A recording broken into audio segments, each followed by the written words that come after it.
When people think of a teacher, they think the other side of the coin is student, and if one is sharing information, that person must be a teacher, and the person receiving the information must be a student.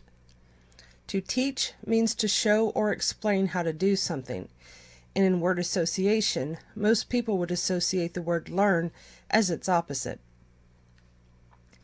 Most people can't see, much less grasp, the concept that at some point we are all teachers, but we are always students because we always have much to learn. Then there are some people that are so rigid in their thinking that they refuse to learn.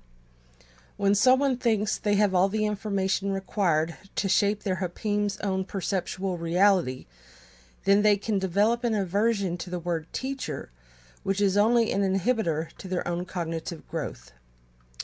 Hello, Gemma here. Welcome to Beyond Second Cognition.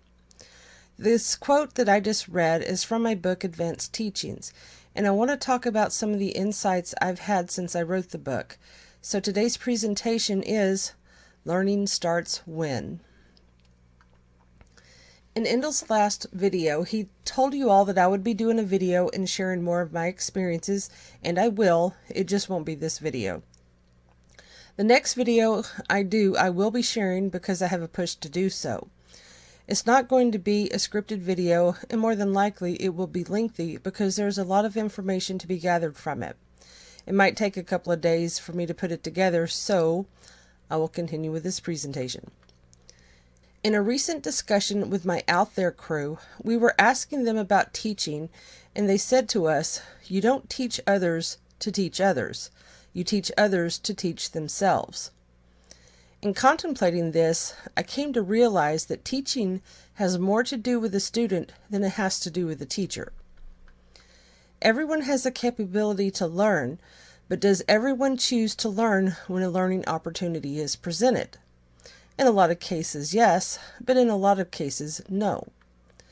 Some people get very bullheaded when one of their peers, say an average person like me or Endell, says that we are a teacher, because the ego demands that a teacher fit a certain criteria as an authority, which is someone who has a degree on their wall or holds a position of rank over them. The Hapim virus could and would never accept what it felt was an equal to teach them anything, because that perception has always delegated to a presumed higher authority.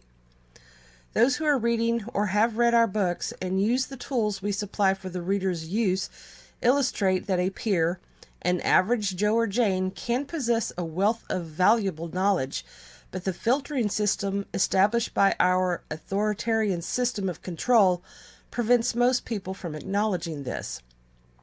So the cognitive filters kick in, the brain turns off, the ears stop listening, and no one learns anything.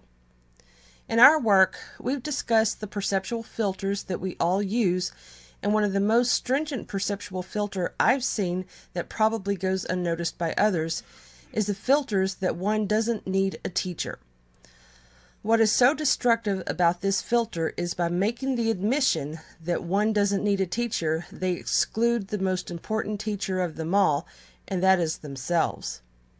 By thinking they don't need a teacher, they close their minds off from the learning process altogether. One of the most exquisite teachers I've ever had has been the teacher of experience. But the experience really isn't a teacher at all.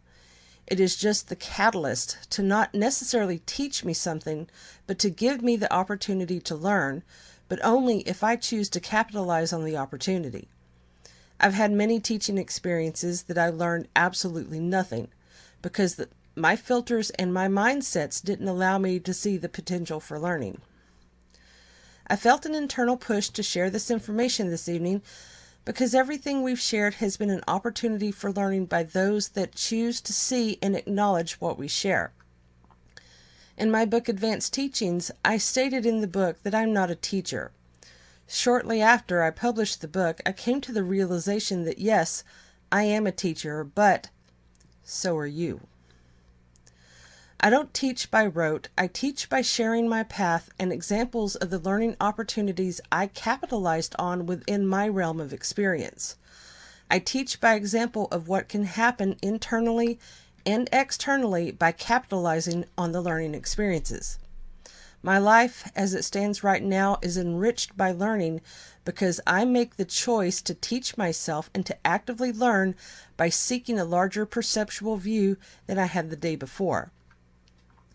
The universe is big, and we are all in it, regardless if we are physically attached to this planet and to this body. Learning extends beyond our four walls and beyond our five senses, and until we allow ourselves to expand and learn, we can't even begin to see it or understand it. Learning is not the same thing as gathering information. There are a lot of people that actively seek out gathering more information but do absolutely nothing internally to apply the information or to put it together to learn from it. So when you're observing and gathering your information and doing your inner contemplation, ask your Soika, is this material I can learn from? Thank you everyone for taking the time to listen and consider this information. We appreciate you all. I'm Gemma Beall. Until next time, stay the course and learn.